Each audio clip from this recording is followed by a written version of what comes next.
Amém? Abra a sua Bíblia agora em 2 Reis, capítulo 22. Nós vamos ler. É um relato que aparece em 2 livros da Bíblia. Ele aparece também em 2 Crônicas, capítulo 34. Mas nós vamos apenas seguir o capítulo 22 de 2 Reis. Nós vamos ler do versículo 1 ao versículo 20. Tá? Quero falar hoje de um tema da mais alta relevância, que é sobre o grande despertamento espiritual de Judá, claro, contextualizando esse assunto. Eu vou falar sobre um despertamento autêntico, espiritualmente. Um autêntico despertamento espiritual com base nesse acontecimento em Judá, no Antigo Testamento. Todos acharam? Diz assim o texto sagrado. Josias tinha 8 anos de idade quando começou a reinar e reinou 31 anos em Jerusalém. A mãe dele se chamava Gedida e era filha de Adaías, de Boscate. Josias fez o que era reto aos olhos do Senhor. Andou em todo o caminho de Davi, seu pai, e não se desviou nem para a direita e nem para a esquerda. No 18º ano do seu reinado, o rei Josias mandou o escrivão Safã, filho de Azalias, filho de Mesulão, à casa do Senhor, dizendo: vá pedir ao sumo sacerdote Hilquias que conte o dinheiro que foi trazido à casa do Senhor, o qual os guardas da porta juntaram do povo. Que esse dinheiro seja entregue aos que dirigem a obra e tenha seu encargo a casa do Senhor, para que paguem aqueles que fazem a obra na casa do Senhor, para repararem os estragos do templo, aos carpinteiros, os construtores, os pedreiros, e que comprem madeira e pedras lavradas para reparar os estragos do templo. Mas não é necessário que prestem contas do dinheiro que lhes foi entregue, porque são honestos. Em outras versões, outras traduções, fiéis. Continuando. Então o sumo sacerdote Hilquias disse ao escrivão Safã: achei o livro da lei na casa do Senhor. Hilquias entregou o livro a Safã, e este o leu. Então o escrivão Safã foi falar com o rei e lhe deu o relatório dizendo: os seus servos contaram o dinheiro que estava na casa do Senhor e o entregaram nas mãos dos que dirigem a obra e têm o seu encargo à casa do Senhor. Depois o escrivão Safã anunciou ao rei. Ele era um escriba. O sacerdote Hilquias me entregou um livro. E Safã o leu diante do rei. Quando ouviu as palavras do livro da lei, o rei rasgou as suas roupas.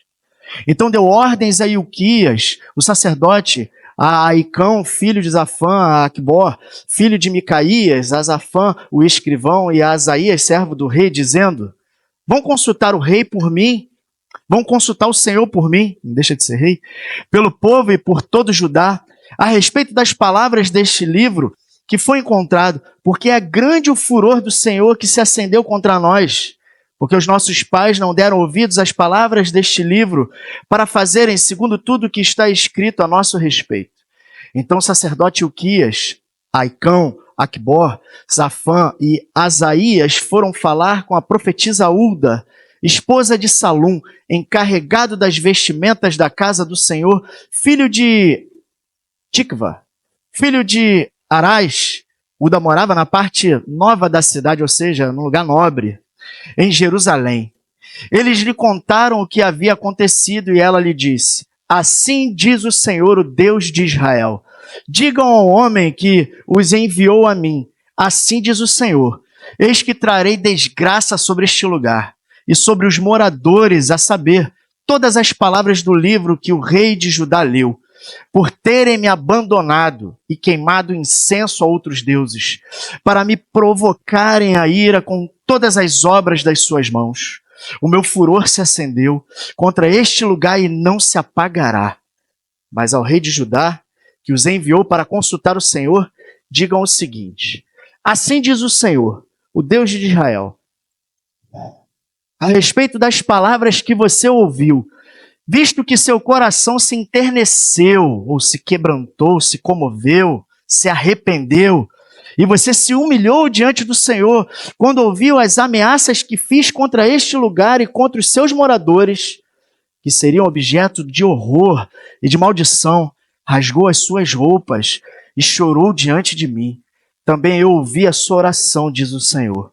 Por isso, deixarei que você morra e seja sepultado em paz, e os seus olhos não verão todo o mal que trarei a este lugar.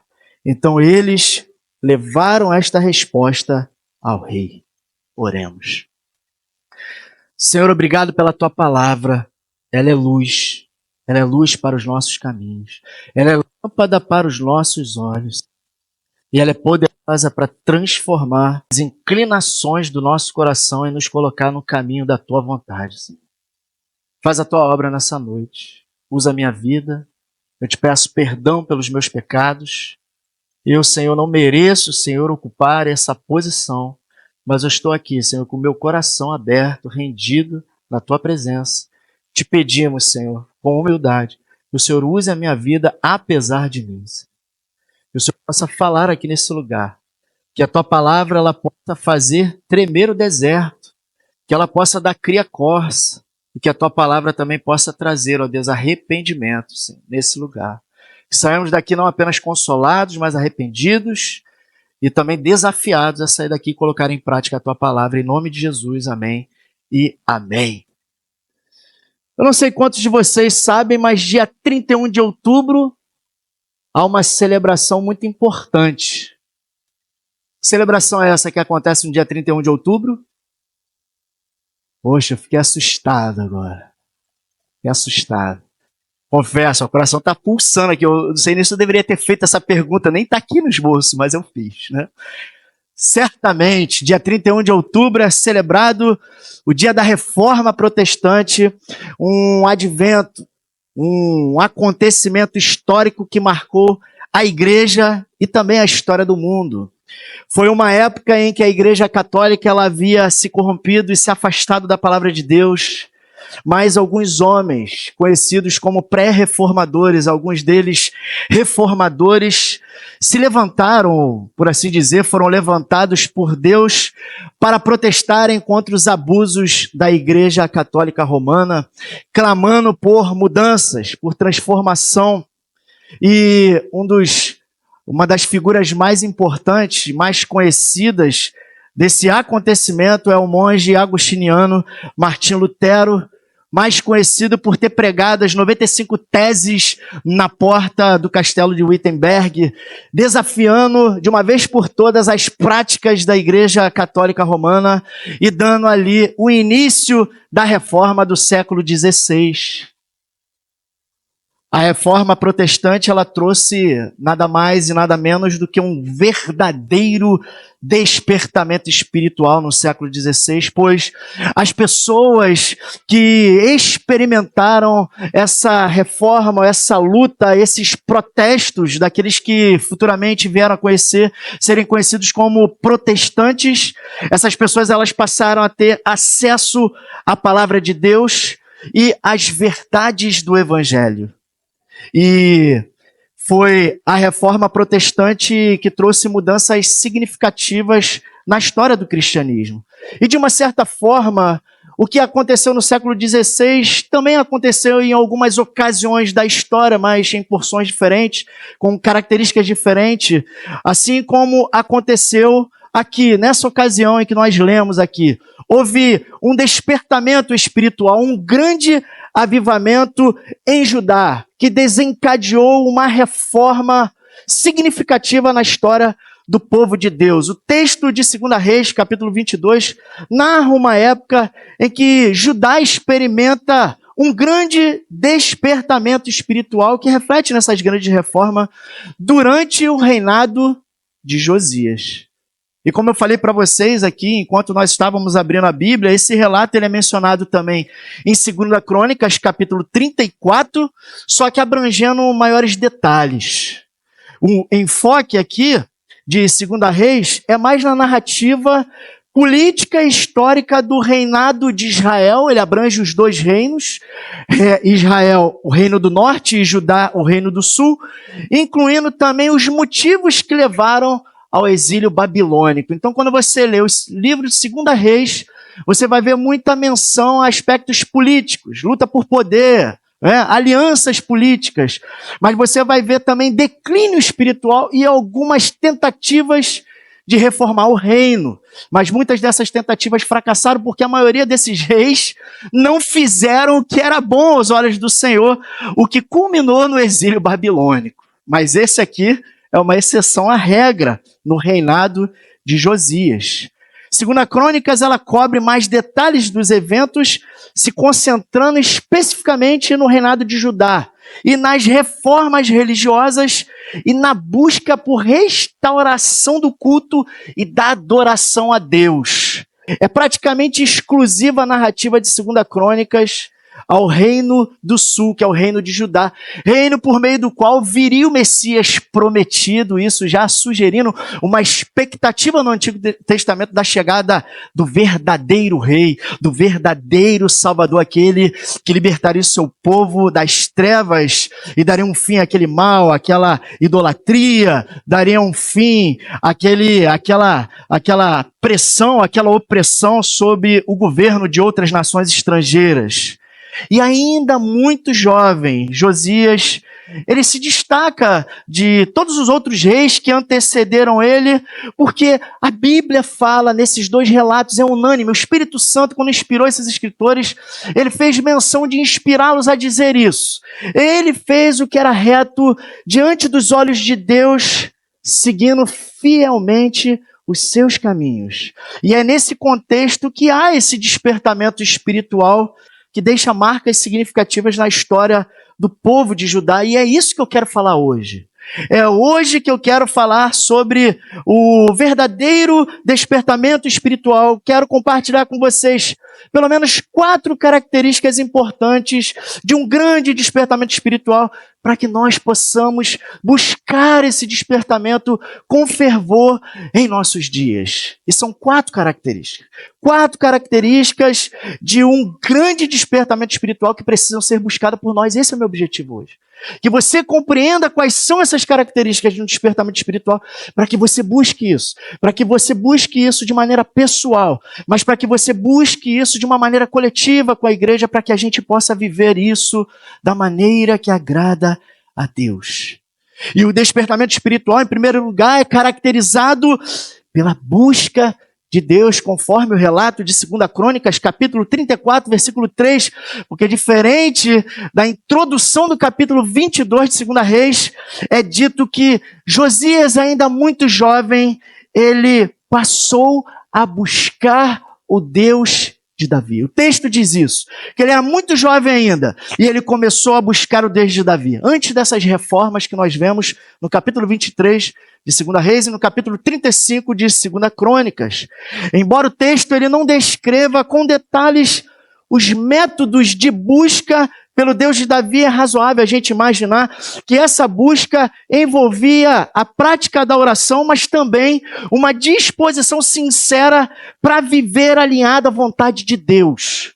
Existem muitas pessoas que elas não têm problema com oração, elas até gostam de reunião de oração, mas o fato de nós frequentarmos de reunião de oração, nós estarmos na igreja orando, entendermos a importância disso, existe uma necessidade do nosso coração ter uma disposição para colocar em prática a vontade de Deus. Existem pessoas que oram, leem a Bíblia, frequentam reunião de oração, mas elas não mudam, porque não basta apenas você fazer de uma reunião de oração ou de um culto uma reunião religiosa, mecânica, mas você precisa ter um coração disposto a viver uma vida alinhada com a vontade de Deus, e era isso que Josias queria, e é por isso que o texto diz que ele estava buscando Deus, o Deus de Davi. Não era uma busca apenas restrita à prática da oração, mas havia uma disposição. Ele queria saber como ele poderia estabelecer um reinado, uma liderança, um governo que agradasse a Deus. E ele, sem dúvida, ele teve influências de pessoas que colaboraram para que ele pudesse encontrar esse caminho e fazer o que era agradável a Deus. Então nós podemos imaginar que ele ouviu sobre os atos piedosos de Davi, ele ouviu os atos piedosos de outros reis, ele ouviu os atos piedosos de outros fiéis, e isso o incentivou a trilhar o caminho deles. Isso é muito importante para nós hoje, porque nós estamos vendo hoje muitas pessoas exercendo uma certa influência, muitas vozes, pessoas liderando, influenciando, pregando na internet, em diversas plataformas, mas essas pessoas, elas não podem ser seguidas por nós de maneira cega. Não pode ser seguida de maneira cega. Nós precisamos parar para pensar e refletir nos modelos que nós estamos buscando para termos uma vida alinhada com a vontade de Deus. Conta-se sobre um menino que visitou o quarto de John Wesley. Não sei quantos aqui já ouviram essa história, mas me impactou, me influencia. Todas as vezes que eu lembro dela, esse texto veio a calhar, me fez lembrar na hora que eu estava preparando essa exposição, durante a visita ao local onde John Wesley orava. Conta-se que até hoje, no quarto onde John Wesley orava, você vai encontrar as marcas do joelho dele lá. Você vai encontrar isso lá. John Wesley, ele é conhecido como o pai do movimento pentecostal. Não que ele saiba disso, ele morreu sem saber. Mas por causa do seu fervor, por causa do modo como ele pregava, por causa dessa sua busca por fervor espiritual, ele acabou influenciando o movimento pentecostal. E eu não estou aqui também fazendo apologia do movimento pentecostal. Mas nós precisamos considerar que nessa história o menino ele visita o local e o guia dessa caravana, né, dessa excursão, ele notou que faltava um menino do grupo, que o menino tinha desaparecido, e quando ele procurou o menino, onde ele encontrou o menino? Ele encontra o menino ajoelhado no mesmo lugar onde John Wesley orava, e a oração dele era: Senhor, faz isso de novo. Faz isso de novo, Senhor. Era a oração dele. Desperta a igreja, desperta o teu povo, desperta a minha vida, traz um avivamento. E essa história, ela nos mostra um impacto na vida de oração de John Wesley e como o seu fervor ainda precisa nos inspirar a buscar a Deus nos nossos dias, em dias tão desafiadores como o nosso. E ao lermos as histórias de homens piedosos, de mulheres de fé, dos pré-reformadores, dos reformadores e de avivalistas, nós também precisamos ser inspirados a viver como essas pessoas. Eles nos deixaram exemplos incríveis. E o que nesse cristianismo do século XXI tem inspirado essa geração? Tem inspirado os crentes de hoje? Tem inspirado os jovens de hoje, os adolescentes de hoje? Quem são os modelos que você tem procurado de busca a Deus? Quem motiva você a orar, a buscar a Deus com fervor nesses dias tão difíceis? Quem são essas pessoas? Quem são essas pessoas? Estava lembrando de uma experiência que eu tive quando era jovem, quando era líder de juventude. Nós estávamos num acampamento e um jovem na ocasião, ele falou: pô, eu queria ser igual esse rapaz, todo musculoso e tal, ele não era, todo franzino. Aí um dos líderes da gente lá falou assim: rapaz, a gente se mata para pregar, a gente se mata para ensinar, a gente oferece bons pregadores, boas referências e um modelo que o cara quer de vida. Ele quer ser igual o Neymar, ele quer ser igual a fulana de tal, a cantora tal. Pelo amor de Deus, eu quero ter uma vida de oração como desses homens, eu quero ter uma vida piedosa como desses homens, desses avivalistas, desses reformadores, desses homens de oração, dessas mulheres abnegadas, que serviram a Deus e deram a vida delas no altar de Deus, na presença de Deus, na missão de Deus. Os crentes dessa geração precisam redescobrir a inspiração nesses heróis e heroínas da fé. Você que é irmã, você mulher que está aqui, quem é a mulher que está influenciando a tua vida de oração? Quem é a mulher que está incentivando você a ser uma mulher de Deus, uma mulher da palavra, uma expositora bíblica, uma mulher de missão, uma mulher que faz a diferença nessa geração? Quem são as mulheres que influenciam a tua maneira de pensar, o teu comportamento, o teu cristianismo? Quem são essas mulheres? Quem são esses homens que inspiram você? A rainha da Inglaterra, ela escreveu dizendo que tinha mais medo das orações de John Knox do que dos inimigos que se levantavam contra a Inglaterra. E a oração mais conhecida de John Knox, tem muitas, mas a mais conhecida é: Senhor, dai-me a Escócia, senão eu morro. Nós deveríamos orar assim pelos nossos filhos.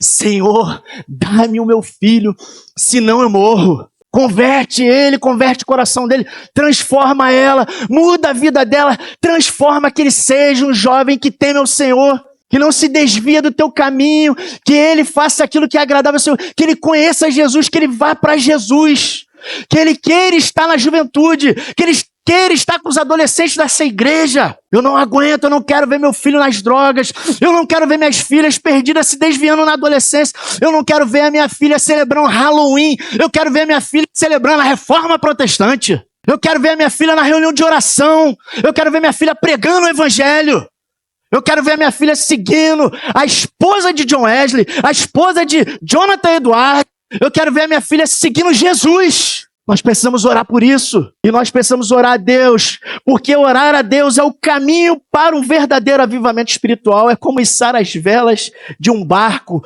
Porque quando o vento soprar, nós iremos com Deus. É assim. Existe uma frase que diz que nós não podemos produzir avivamento.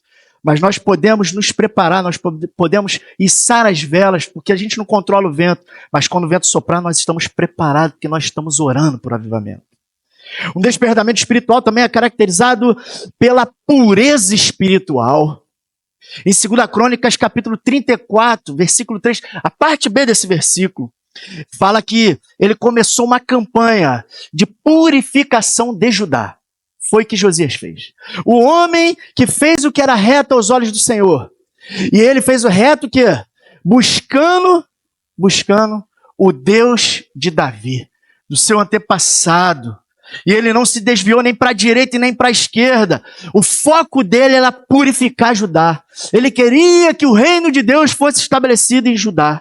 Então Josias, ele destrói os ídolos, ele ordena a destruição de ídolos, de altares pagãos e objetos de culto falso. E essa purificação, ela mostra o compromisso não só dele, mas de Judá nessa campanha, em se afastar da idolatria e de adorar ao único e verdadeiro Deus. O verdadeiro avivamento espiritual envolve abandonar práticas pecaminosas e se voltar para a santidade e obediência exclusiva a Deus. Ele também purificou o culto. Vocês lembram aqui junto comigo, acompanharam? Vocês viram que houve uma campanha de reparação do templo. O templo, ele ficou nas mãos de reis que antecederam Josias, que levantaram ídolos em todo Judá e Israel. O povo começou a idolatrar outros deuses, Azerá, Baal, Deus da fertilidade, e havia muitas práticas imorais nesses cultos, e eles esqueceram do templo de Deus, o templo de Deus ficou abandonado. Você já viu um terreno baldio, como é que fica? Uma casa abandonada. Você entra dentro da casa, está toda suja, ela precisa pintar, ela precisa de reforma, de restauração, os objetos se decompondo. Imagina aqueles símbolos que mostravam muitos significados que apontavam para Cristo, todos abandonados, todos, e ele começou a reparar, ele começou a cuidar, ele contratou pessoas, e é algo impressionante que aconteceu aqui, porque ele estava preocupado em reparar o templo, porque ele estava preocupado com a adoração de Israel. Ao tomar essas iniciativas de restaurar o templo, de purificar o culto, isso está sugerindo não apenas uma necessidade de pureza individual, mas também as práticas religiosas e a forma como o povo se aproximava de Deus. Nós precisamos nos preocupar com isso. Nós que lideramos, nós que trabalhamos na igreja, nós muitas vezes temos que pensar no nossa espiritualidade individual, mas nós também precisamos pensar como nós estamos ajudando o povo do modo certo a servir a Deus. Ele estava preocupado com isso. Essa era a preocupação do governo dele. E sabe, antes que Josias, ele empreendeu uma campanha confiando em homens fiéis, trabalhadores fiéis. Ele fez uma boa gestão dos recursos, mas ele pediu para que o sumo sacerdote não se preocupasse com a prestação de conta deles, porque eles eram trabalhadores confiáveis. Confiáveis. O apóstolo Paulo escreveu à igreja de Filipos dizendo que do mesmo jeito que eles se comportaram na presença dele, eles deveriam se comportar na ausência dele. Eles deveriam desenvolver a salvação deles no temor a Deus. Nós precisamos ser quem nós somos, tanto quando ninguém não está nos vendo, como diante das pessoas que estão nos vendo. Porque Deus Ele conhece o nosso coração, ele conhece a nossa vida. E isso nos mostra que a reforma e um autêntico despertamento espiritual acontecem em um ambiente onde a ética, o respeito, a honestidade, a confiança estão presentes na vida dos trabalhadores. Começa na gente, começa nos obreiros, começa nos líderes, começa naqueles que estão envolvidos. Esse despertamento precisa começar nesse ambiente de capricho, de respeito, de ética, de testemunho, de exemplo. Algo que o pastor Fábio sempre está falando para a gente.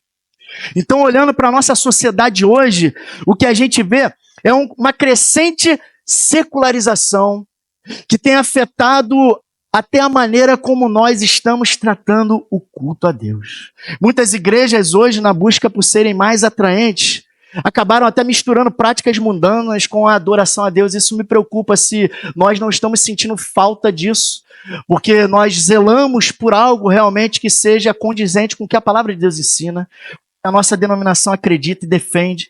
Se nós não estamos olhando para lá, assim como o povo de Israel olhou para as outras nações e falou, queria que fosse assim. Mas no final das contas, o que nós estamos querendo é algo que satisfaça os nossos caprichos, o nosso ego, a nossa idolatria do coração.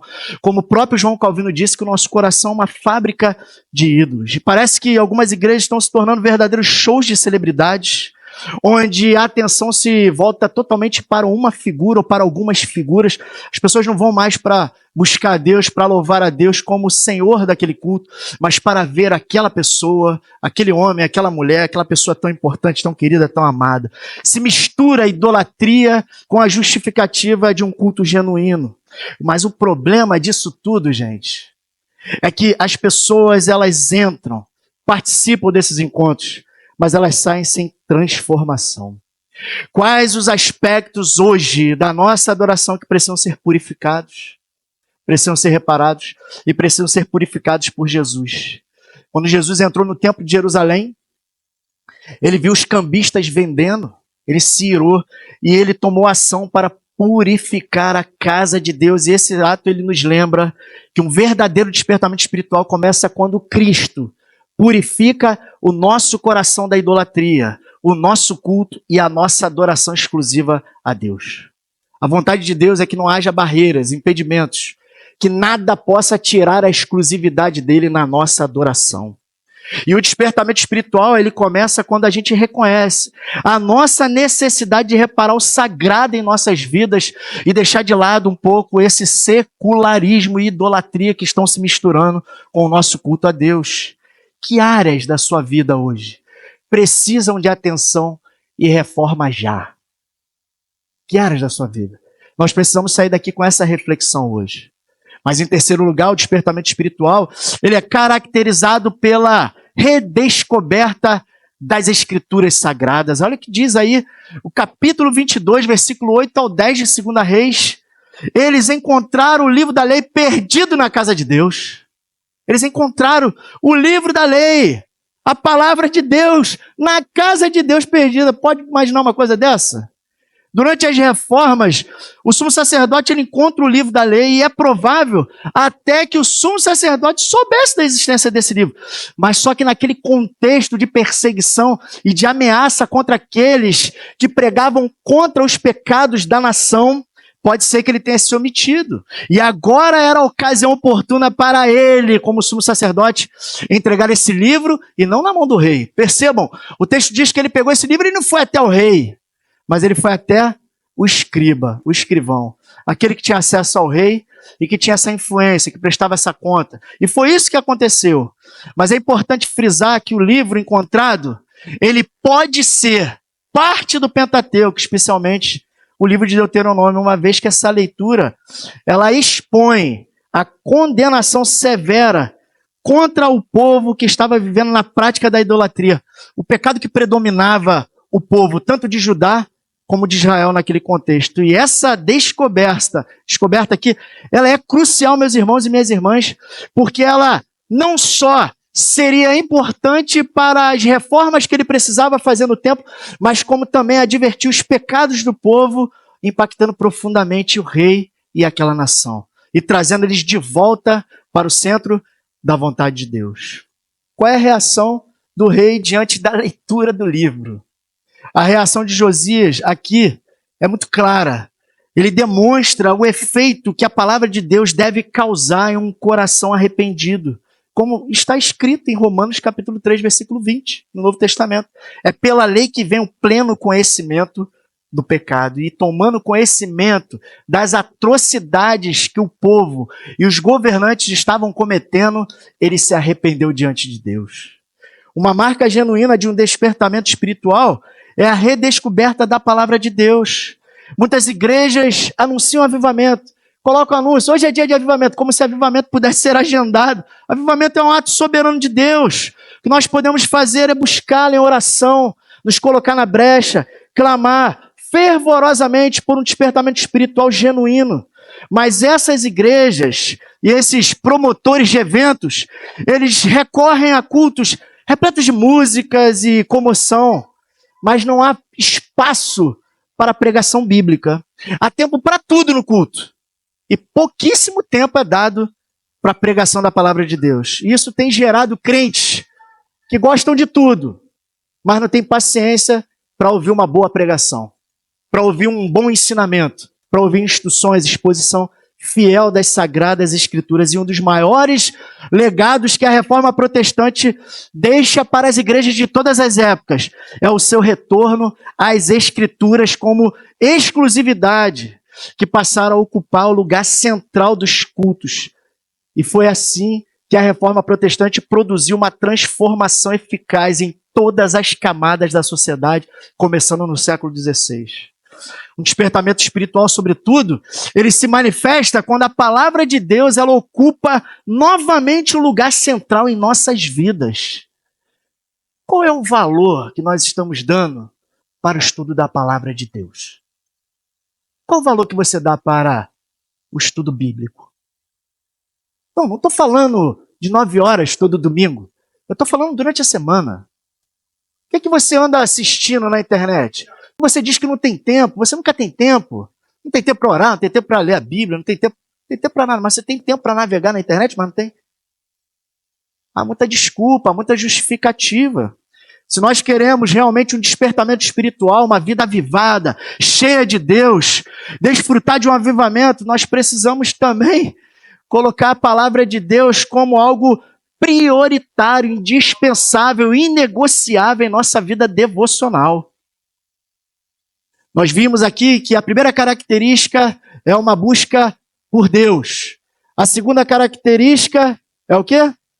É a purificação, é a pureza espiritual. A terceira característica é a redescoberta, ou um retorno para as Escrituras.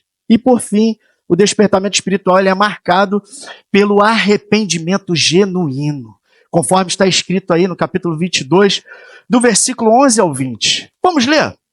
Eu já estou concluindo aqui. Versículo 11 ao 20. Quando ouviu as palavras do livro da lei, vamos ler só até aqui. O rei rasgou as suas roupas.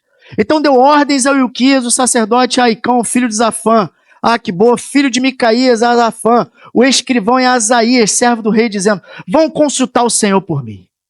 Só até aqui. Veja o que aconteceu com esse homem. Ele rasgou as suas vestes. O rei Josias, ele fez, o que o rei Josias fez, mostra aqui um verdadeiro arrependimento. Mas não por causa de um gesto externo, como rasgar as roupas, mas o que aconteceu profundamente no coração dele. E isso que aconteceu com ele é bíblico, que a Bíblia manda a gente não apenas rasgar as nossas roupas, mas rasgar o nosso coração. Está escrito: rasgai o vosso coração e não as vossas vestes. O arrependimento verdadeiro ele vai além de ações formais, tipo vir à frente num apelo. Isso produz mais adesão do que conversão. É uma transformação interior que acontece quando nos confrontamos com a santidade de Deus e quando a palavra de Deus confronta os nossos pecados pessoais. E eu não estou dizendo que uma pessoa que vem a um apelo não pode reagir a um apelo porque ela está sendo impactada também. Isso pode acontecer. Pode acontecer. Mas eu já ouvi dizer que até o Billy Graham, ele não conseguiu garantir que naquelas cruzadas elas estavam sendo eficazes. A evangelização em cruzadas. Você não tem como medir. Há muitas pessoas que vêm no apelo. É mais adesão do que conversão. Conta-se que um jovem procurou o Dr. Martin Lloyd Jones, dizendo que se ele tivesse feito um apelo no dia em que ele estava pregando sobre Cristo, ele teria aceito aquele apelo dele e ido na frente. Mas o Lloyd Jones viu que ele se arrependeu por não ter ido e continuou do mesmo jeito. Ele falou que estava mais interessado em conversões verdadeiras do que decisões superficiais. Existem muitas pessoas que estão entrando pelas portas da igreja, mas não estão entrando no reino de Deus. Existem pessoas que estão conhecendo o evangelho, mas não estão sendo transformadas por ele. Mas Josias, ele foi impactado e ele buscou a orientação de Deus. E assim como muitos reis, em momentos críticos da história, ele busca a orientação de Deus, a resposta de Deus.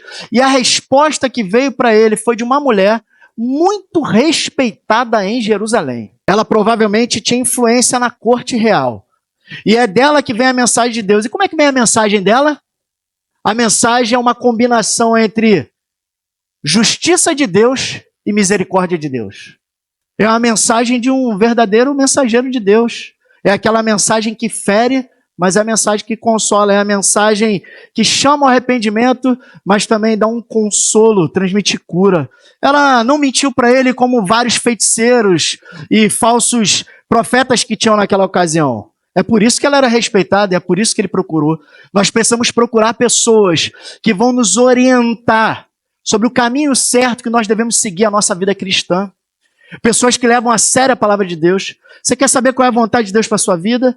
Você quer andar nos caminhos de Deus? Você tem dúvidas? Então você tem que procurar boas referências. Mulheres de Deus que vão te aconselhar, que vão compartilhar com você todo o conselho de Deus, que vão falar com você com amparo nas Escrituras. Você vai procurar um homem de Deus que leva a sério a palavra de Deus. Você vai procurar o seu pastor, que é um homem de Deus que leva a sério a palavra de Deus. Você vai procurar bons obreiros, boas obreiras, que vão orientar você nos momentos mais desafiadores da sua vida. E a resposta dela vem como um julgamento, mas vem como um consolo, acompanhado da compaixão de Deus. Por quem? Pelo rei. Porque no meio daquela geração idólatra, ele foi o único que demonstrou arrependimento diante do livro de Deus. O sermão Pecadores nas Mãos de um Deus Irado, de Jonathan Edwards, pregado em 1741, ele teve um impacto profundo na vida das pessoas que estavam ouvindo. Quem conhece essa história até se sente empolgado, né?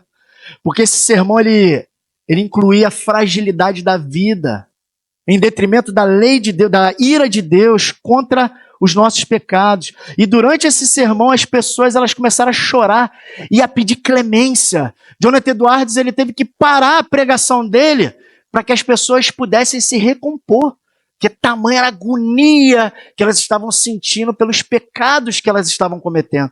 A sensação que elas tinham é que elas estavam sendo lançadas no inferno naquele dia, no dia da pregação dele.